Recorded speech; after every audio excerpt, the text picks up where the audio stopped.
ನಮಸ್ತೆ ಎಲ್ಲರಿಗೂ, welcome to SK Mysuru ರುಚಿ. ಈ ದಿನ ಸುಲಭ ಮಾರ್ಗದಲ್ಲಿ ಪಡ್ಡು ಯಾವ ರೀತಿ ಮಾಡೋದು ಅಂತ ತೋರಿಸ್ಕೊಡ್ತೀನಿ. ಎಲ್ಲರೂ ಹೇಳ್ತಾರೆ ಪಡ್ಡು ನನಗೆ ಮಾಡೋಕ್ಕೇ ಬರಲ್ಲ. ಅವ್ರೇನು ಮಾಡ್ತಾರೆ ಅಂದರೆ ದೋಸೆ ಹಿಟ್ಟು ಇಡ್ಲಿ ಹಿಟ್ಟಲ್ಲಿ ಮಾಡಿಬಿಡ್ತಾರೆ ಪಡ್ಡು. ಅದು ಬರಲ್ಲ. ಈ ರೀತಿ 3 ಸಾಮಾನು ಹಾಕಿ, ಬರೀ ಉದ್ದಿನಬೇಳೆ ಇಲ್ಲ, ಮೆಂತ್ಯ ಇಲ್ಲ, ಅಕ್ಕಿ, ಕಾಯಿ, ಅನ್ನ 3 ಸಾಮಾನು ಹಾಕಿ ಮಾಡಿ ನಮ್ಮಮ್ಮ ಮಾಡ್ತಿದ್ದು ಅದೇ ರೀತಿ ನಾನು ಮಾಡ್ತಾಯಿದ್ದೀನಿ. ತುಂಬ ಚೆನ್ನಾಗಿ ಬರುತ್ತೆ. ಒಮ್ಮೆ ಮಾಡಿ ನೋಡಿ. ಬನ್ನಿ ಹೇಗೆ ಮಾಡೋದು ಅಂತ ತೋರಿಸ್ಕೊಡ್ತೀನಿ.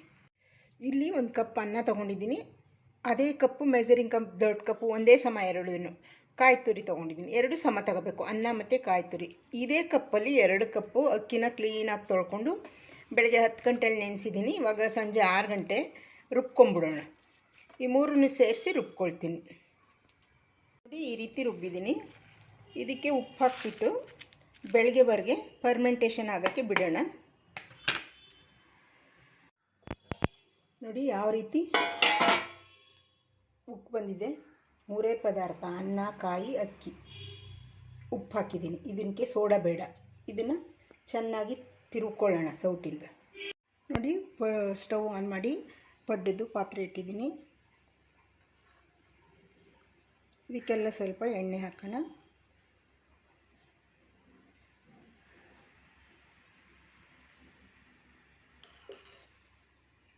ಎಣ್ಣೆ ಹಾಕಿದ್ಮೇಲೆ ಪಡ್ಡು ಬಿಡ್ತೀನಿ. ಇವಾಗ ಪಡ್ಡು ಬಿಡೋಣ.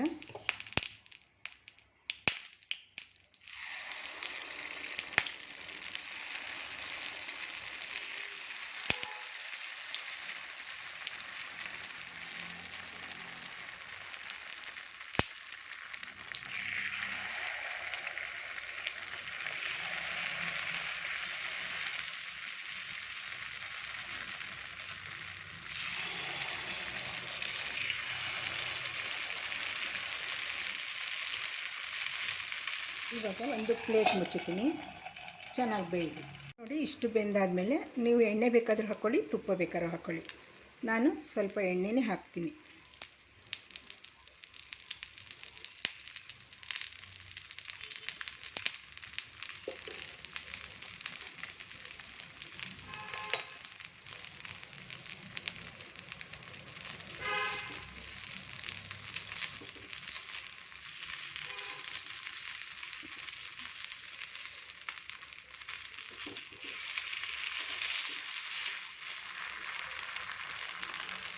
ಹೀಗೆ ಎಲ್ಲ ಪಡ್ಡೂ ಟರ್ನ್ ಮಾಡಬೇಕು.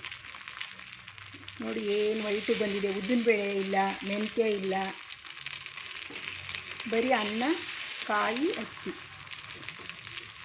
3 ಪದಾರ್ಥದಿಂದ ಪಡ್ಡನ್ನು ಚೆನ್ನಾಗಿ ಮಾಡ್ಬೋದು. ನಾನಂತೂ ಉದ್ದಿನಬೇಳೆ ಆದಷ್ಟು ಕಡಿಮೆ ಮಾಡ್ತೀನಿ. ದೋಸೆಗಾದರೂ ಅಷ್ಟೇ ಮೆಂತ್ಯ ಹಾಕ್ಬಿಡ್ತೀನಿ, ಉದ್ದಿನಬೇಳೆ ಹಾಕೋದೇ ಇಲ್ಲ. ಇಡ್ಲಿಗೊಂದು ಹಾಕ್ಕೋತೀನಿ, ಕುಸುಬ್ಲಕ್ಕಿ ಇಡ್ಲಿ ಮಾಡಬೇಕಾದ್ರೆ. ಒಂದು ಸಲ ಈ ಥರ ಟ್ರೈ ಮಾಡಿ ನೋಡಿ, ತುಂಬ ಚೆನ್ನಾಗಿ ಬರುತ್ತೆ. ಇದೆಲ್ಲ ನಮ್ಮಮ್ಮ ಹೇಳ್ಕೊಟ್ಟಿದ್ದು ಟಿಪ್ಸು ಇವೆಲ್ಲ.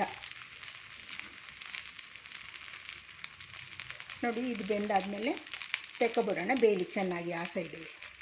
ಬೇಕಿದ್ದರೆ ಈ ಕಡೆಯೂ ನೀವು ತುಪ್ಪ ಹಾಕ್ಕೋಬೋದು. ತುಪ್ಪ, ಎಣ್ಣೆ ಏನಾದ್ರು ಹಾಕ್ಕೋಬೋದು ಒಂದೊಂದು ಸ್ವಲ್ಪ.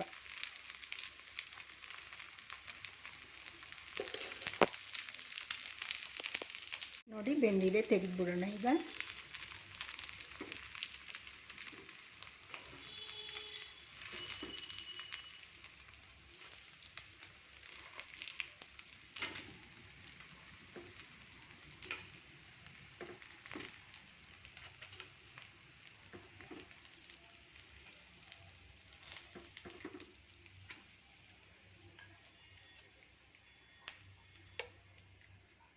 ಮತ್ತು ಪಡ್ಡು ಕಾಲಿಗೆ ಅದೇ ರೀತಿ ಎಣ್ಣೆ ಹಾಕ್ಕೊಂಡು ಇನ್ನೊಂದು ಸೆಟ್ ಬಿಡ್ತೀನಿ.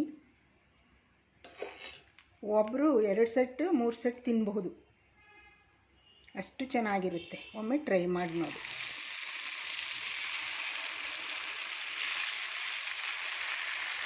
ಈ ಮಧ್ಯಕ್ಕೆ ಯಾವಾಗಲೂ ಲಾಸ್ಟ್ ಬಿಡಬೇಕು, ಸೀದೋಗ್ಬಿಡುತ್ತೆ ಬೇಗ. ಹಾಕಿ ಉರಿ ಅಲ್ಲಿಗೆ ಜಾಸ್ತಿ ಅಲ್ಲ, ಡೈರೆಕ್ಟ್ ಬರೋದು, ಅದಕ್ಕೆ ಮಧ್ಯಕ್ಕೆ ಲಾಸ್ಟ್ ಬಿಡಬೇಕು. ಇಷ್ಟು ಬಿಟ್ಟರೆ ಸಾಕು, ಉಪ್ಕೊಂಡು ಬರುತ್ತೆ. ಅದೇನು ಇದೇ ರೀತಿ ಬೇಯಿಸ್ಕೊಂಡು ಇದನ್ನು ತಗೊಳ್ತೀನಿ. ಅದಕ್ಕೆ ನಾನು 4-5 ಹಸಿಮೆಣಸಿನ್ಕಾಯಿ ತಗೊಂಡಿದ್ದೀನಿ. ಇದು ಗಣಕೆ ಸೊಪ್ಪು ನಮ್ಮ ತಾರಸಿ ಮೇಲೆ ಕುಂಡದಲ್ಲಿ ಬಿಟ್ಟಿತ್ತು. ಇದನ್ನು ಇವೆರಡನ್ನೂ ಕ್ಲೀನಾಗಿ ತೊಳ್ಕೊಂಡಿದ್ದೀನಿ. ತೆಂಗಿನಕಾಯಿ ತೊಗೊಂಡಿದ್ದೀನಿ, ಹುರ್ಗಡ್ಲೆ ಮತ್ತು ಬೆಳ್ಳುಳ್ಳಿ, ಉಪ್ಪು. ಇದು ಮಾವಿನಕಾಯಿ ತುರಿ. ನಾವು ಮಾವಿನಕಾಯಿ ತುರಿದ್ಬಿಟ್ಟು ಫ್ರೀಝರಲ್ಲಿ ಸ್ಟೋರ್ ಮಾಡ್ಕೊಂಡಿರ್ತೀವಿ. ಇದರಲ್ಲಿ ರಸಮ್ಮು, ಮಾವಿನಕಾಯಿ ರಸಮ್ಮು, ಚಟ್ನಿಗಳಿಗೆ ಹಾಕ್ಕೊಳ್ತೀವಿ. ಬೇಕಾದಾಗ ಚಿತ್ರಾನ್ನದ ಗೊಜ್ಜು ಮಾಡ್ಕೊಳ್ತೀವಿ. ಮಾವಿನಕಾಯಿ ಗೊಜ್ಜನ್ನ ಸ್ವಲ್ಪ ಹಾಕ್ಕೊಂಡು ಇದನ್ನು ಹುರ್ಕೋಬೇಕು. ಸ್ವಲ್ಪ ಎಣ್ಣೆ ಹಾಕಿ ಚೆನ್ನಾಗಿ ಹುರ್ಕೊಳ್ತೀನಿ. ಇವಾಗ ನೋಡಿ, ಎಣ್ಣೆ ಹಾಕ್ಕೊಂಡು ಹುರ್ಕೊಂಡಿದ್ದೀನಿ. ಇಷ್ಟು ಹುರಿದ್ರೆ ಸಾಕು. ಇವಾಗ ಇದಿಷ್ಟನ್ನು ಹಾಕ್ಬಿಟ್ಟು ಚಟ್ನಿ ಹಾಕ್ಕೊಳ್ತೀನಿ. ಸ್ವಲ್ಪ ಮಾವಿನಕಾಯಿ ತುರಿ ಹಾಕ್ಕೊಂಡು ಕಾಯಿ, ಕಡಲೆ, ಬೆಳ್ಳುಳ್ಳಿ, ಉಪ್ಪು ಹಾಕ್ಕೊಂಡು ಚಟ್ನಿ ಮಾಡ್ಕೊಳ್ತೀನಿ. ಗಣಕೆ ಸೊಪ್ಪಿನ ಚಟ್ನಿ ರುಬ್ಬಿದ್ದಾಗಿದೆ. ಇವಾಗ ಈ ಪಾತ್ರೆಗೆ ಹಾಕ್ಕೊಳ್ತೀನಿ. ಗಣಕೆ ಸೊಪ್ಪಿನ ಚಟ್ನಿ ಫ್ರಿಜ್ಜಲ್ಲಿ ಇಟ್ಕೊಂಡು 2-3 ದಿನ ತಿನ್ಬೋದು. ಇಲ್ಲಿ ಒಂದು 15 ಮೆಣಸಿನ್ಕಾಯಿ, 15-20 ಇದೆ ಹಸಿಮೆಣಸಿನ್ಕಾಯಿ ತೊಗೊಂಡಿದ್ದೀನಿ. ಸ್ವಲ್ಪ ಒಂದು ಇಡೀ ಕರ್ಬೇವಿನ ಸೊಪ್ಪು, ಒಂದು ಕಟ್ಟು ಕೊತ್ತಂಬರಿ ಸೊಪ್ಪು ತೊಗೊಂಡಿದ್ದೀನಿ, ಒಂದು ಸ್ವಲ್ಪ ಕಾಯಿ ತುರಿ. ಇವು 4 ನೀರು ಹಾಕದೆ ಮೊದಲು ಮಿಕ್ಸಿ ಜಾರಲ್ಲಿ ಪುಡಿ ಮಾಡ್ಕೊಳ್ತೀನಿ. ನೋಡಿ, ಇಲ್ಲಿ ಒಗ್ಗರಣೆ ಸಾಮಾನು ತೊಗೊಂಡಿದ್ದೀನಿ. ಸಾಸಿವೆ, ಕಡಲೆಬೇಳೆ, ಉದ್ದಿನಬೇಳೆ, ಜೀರಿಗೆ, ಮೆಂತ್ಯ, ಕರ್ಬೇವಿನ ಸೊಪ್ಪು ತೊಗೊಂಡಿದ್ದೀನಿ.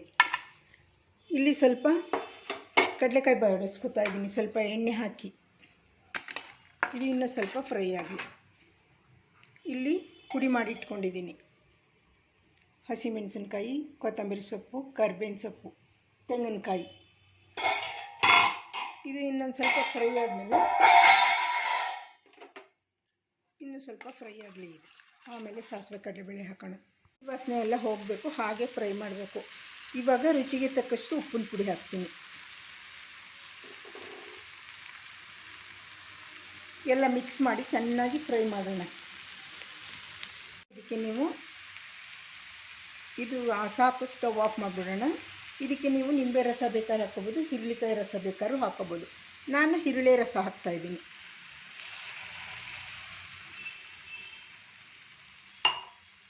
ಸ್ಟವ್ ಆಫ್ ಮಾಡಿ ಹಿರಳೆ ರಸ ಹಾಕಬೇಕು. ಇದು ಇವಾಗ ರೆಡಿಯಾಗಿದೆ.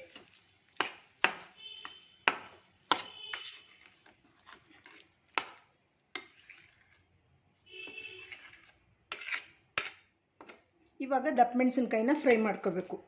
ಇದು ಗೊಜ್ಜೇನೋ ರೆಡಿಯಾಗಿದೆ. ದಪ್ಪ ಮೆಣಸಿನ್ಕಾಯಿನ ಫ್ರೈ ಮಾಡ್ಕೊಂಬಿಟ್ಟು ಅನ್ನಕ್ಕೆ ಹಾಕ್ಕೊಳ್ಳೋಣ. ಇವಾಗ ಅನ್ನದ ಮೇಲೆ ಹಾಕೋಣ, ಮಾಡಿರೋ ಅನ್ನದ ಮೇಲೆ. ಆಮೇಲೆ ಇದನ್ನು ಅನ್ನಕ್ಕೆ ಹಾಕಿ ಕಲಿಸ್ತೀನಿ.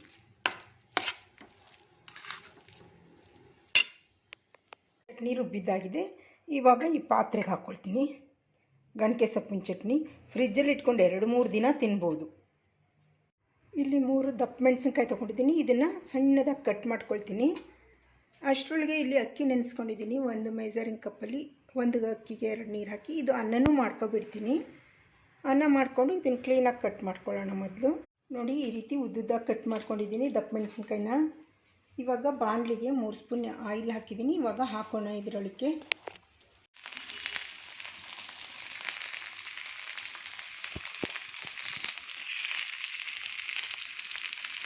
ನೋಡಿ, ಇದಕ್ಕೆ ತಕ್ಕಷ್ಟು ಉಪ್ಪಿನ ಪುಡಿ ಹಾಕ್ತೀನಿ. ಇದಕ್ಕೆ ಮಾತ್ರ ಉಪ್ಪು ಹಾಕಿಲ್ಲ. ಚಿತ್ರಾನ್ನದ ಗೊಜ್ಜಿಗೆ ಉಪ್ಪು ಹಾಕಿದ್ದೀವಿ ನಾವು, ಇದಕ್ಕೆ ಹಾಕಿಲ್ಲ. ಇದು ಚೆನ್ನಾಗಿ ಸ್ವಲ್ಪ ಬಾಡಿಸ್ಕೊಳ್ಳೋಣ. ಅದ್ರ ಜೊತೆ ಬಾಡಿಸ್ಬಿಟ್ರೆ ನಾವು ಅದು ಗೊಜ್ಜು ಇಟ್ಕೋಬೋದು. ಒಂದು 8 ದಿವಸ ಫ್ರಿಜ್ಜೊಳಗೆ ಇಟ್ಕೋಬೋದು. ಇದನ್ನು ಇಡೋಕ್ಕಾಗಲ್ಲ. ಇದನ್ನು ಬಾಡಿಸ್ಬಿಟ್ಟು ಅನ್ನದ ಮೇಲೆ ಹಾಕ್ಬಿಟ್ಟು ಆ ಗೊಜ್ಜು ಹಾಕ್ತಾಯಿಸೋದು.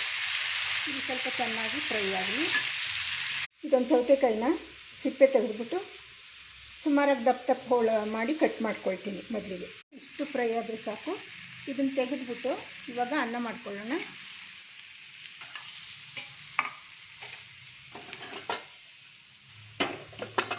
ಅನ್ನಕ್ಕೆ ಇಟ್ಬಿಡ್ತೀನಿ. ನೋಡಿ, ಅನ್ನ ಆಗಿದೆ. ಇದರಲ್ಲಿ ಸ್ವಲ್ಪ ಅನ್ನನ ಇದರೊಳಗಡೆ ಹಾಕ್ಕೊಳ್ತೀನಿ.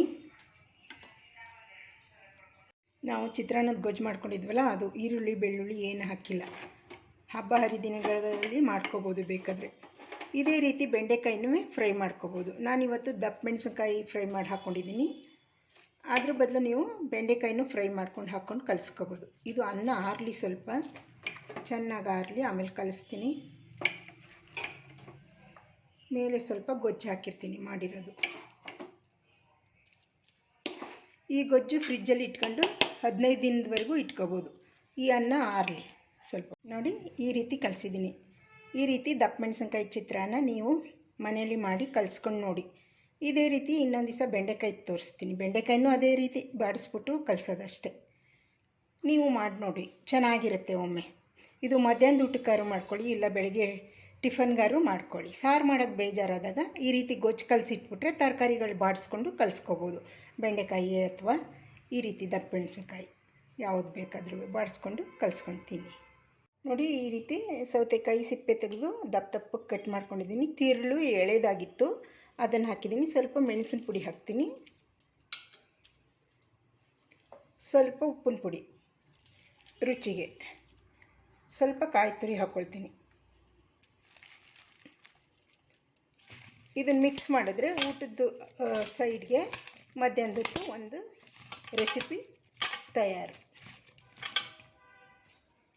ಇವಾಗ ಸ್ವಲ್ಪ ಮೊಸರು ತೊಗೊಂಡಿದ್ದೀನಿ. ಇದಕ್ಕೆ ನಾವು ಜೀರಿಗೆ ಮೆಂತ್ಯ ಹುರ್ಕೊಂಡು ಪೌಡ್ರ್ ಮಾಡ್ಕೊಂಡಿರ್ತೀವಿ. ಮತ್ತು ಇದು ಮೆಂತ್ಯ ಸೊಪ್ಪು ಮತ್ತು ಇದು ಡ್ರಮ್ ಸ್ಟಿಕ್, ನುಗ್ಗೆ ಸೊಪ್ಪು, ಮೆಂತ್ಯ ಸೊಪ್ಪು ಮತ್ತು ಕರ್ಬೇವಿನ ಸೊಪ್ಪು ಮೂರನ್ನು ತೊಳೆದ್ಬಿಟ್ಟು ಒಣಗಿಸ್ಬಿಟ್ಟು ಪೌಡ್ರ್ ಮಾಡ್ಕೊಂಡಿರ್ತೀವಿ. ಜೀರಿಗೆ ಮತ್ತು ಮೆಂತ್ಯ ಮಾತ್ರ ಹುರಿದುಕೊಂಡು ಆ ಸೊಪ್ಪು 3 ಸೊಪ್ಪು ಒಳಗಡೆ ಹಾಕಿಬಿಟ್ಟು ಪೌಡ್ರ್ ಮಾಡಿಕೊಂಡು ಇಟ್ಕೋತೀವಿ. ಇದು ಶುಗರ್ ಅವ್ರಿಗೆ ತುಂಬ ಒಳ್ಳೆಯದು. ಆ ಪೌಡ್ರು ಹಾಕಿಬಿಟ್ಟು ಸ್ವಲ್ಪ ಉಪ್ಪಿನ ಪುಡಿ ಹಾಕ್ತೀನಿ ರುಚಿಗೆ. ಇವಾಗ ನೀರು ಹಾಕಿಬಿಟ್ಟು ಈ ಮಂತಲ್ಲಿ ಕಡಿದ್ಬಿಟ್ಟು ಮಜ್ಜಿಗೆ ಮಾಡಿ ಇಟ್ಕೋತೀನಿ. ಇದು ಹಾಗೇನಾದ್ರು ಕುಡಿಬೋದು, ಅನ್ನಕ್ಕೆ ಬೇಕಾದರೂ ಹಾಕ್ಕೋಬೋದು. ನೋಡಿ, ದಪ್ಪ ಮೆಣಸಿನ್ಕಾಯಿ ಚಿತ್ರಾನ್ನ, ಮೆಣಸು ಕಾಯಿ ತುರಿದು, ಸೌತೆಕಾಯಿ ಕೋಸಂಬರಿ, ಹಪ್ಪಳ, ಮಸಾಲ ಮಜ್ಜಿಗೆ, ಇದೆಲ್ಲ ಯಾವ ರೀತಿ ಮಾಡೋದು ಅಂತ ತೋರಿಸ್ಕೊಟ್ಟಿದ್ದೀನಿ. ನೀವು ಮನೇಲಿ ಮಾಡಿ ನೋಡಿ. ಮಧ್ಯಾಹ್ನದ ಅಡುಗೆಗಾರು ಮಾಡ್ಕೊಳ್ಳಿ, ಸಾರು ಮಾಡದೇ ಇದ್ದಾಗ ಬೆಳಗ್ಗೆ ಟಿಫನ್ಗಾದರೂ ಮಾಡ್ಕೊಳ್ಳಿ. ನಾನು ಮಧ್ಯಾಹ್ನದ ಊಟಕ್ಕೆ ಮಾಡ್ಕೊಂಡಿದ್ದೀನಿ. ಬೆಳಗ್ಗೆ ತಿಂಡಿ ಮಾಡ್ಕೊಬಿಟ್ಟು ಮಧ್ಯಾಹ್ನದ ಊಟಕ್ಕೆ ಮಾಡ್ಕೊಂಡಿದ್ದೀನಿ ದಪ್ಪ ಮೆಣಸಿನ್ಕಾಯಿ ಚಿತ್ರಾನ್ನ. ತುಂಬ ಚೆನ್ನಾಗಿರುತ್ತೆ. ಒಮ್ಮೆ ನೀವು ಮಾಡ್ಕೊಂಡು ನೋಡಿ. ಯಾರು ಪಡ್ಡು ಮಾಡೋಕ್ಕೆ ಬರಲ್ಲ ಅಂತೀರ ಅವರು ಈ ರೀತಿ 3 ಪದಾರ್ಥ ಹಾಕಿಬಿಟ್ಟು ಪಡ್ಡು ಮಾಡಿ, ತುಂಬ ಚೆನ್ನಾಗಿ ಬರುತ್ತೆ. ಇದು ನಮ್ಮಮ್ಮ ಮಾಡ್ತಿದ್ದ ಪಡ್ಡು, ಅದೇ ರೀತಿ ನಾನು ಮಾಡೋದು. ಕಾಯಿ, ಅನ್ನ, ಅಕ್ಕಿ 3 ಸಾಮಾನು ಹಾಕಿ ಮಾಡಿದ್ದೀನಿ. ಇದು ಗಂಟೆ ಸೊಪ್ಪಿನ ಚಟ್ನಿ, ತುಂಬ ಚೆನ್ನಾಗಿರುತ್ತೆ. ಒಮ್ಮೆ ಮಾಡಿ ನೋಡಿ. ಈ ರೆಸಿಪಿ ನಿಮಗೆ ಇಷ್ಟ ಆದರೆ ಲೈಕ್ ಮಾಡಿ, ಶೇರ್ ಮಾಡಿ, ನನ್ನ ಚಾನಲ್ಗೆ ಸಬ್ಸ್ಕ್ರೈಬ್ ಮಾಡಿ. ಮತ್ತೆ ಬರ್ತೀನಿ ಹೊಸ ರುಚಿಯೊಂದಿಗೆ. ಬಾಯ್.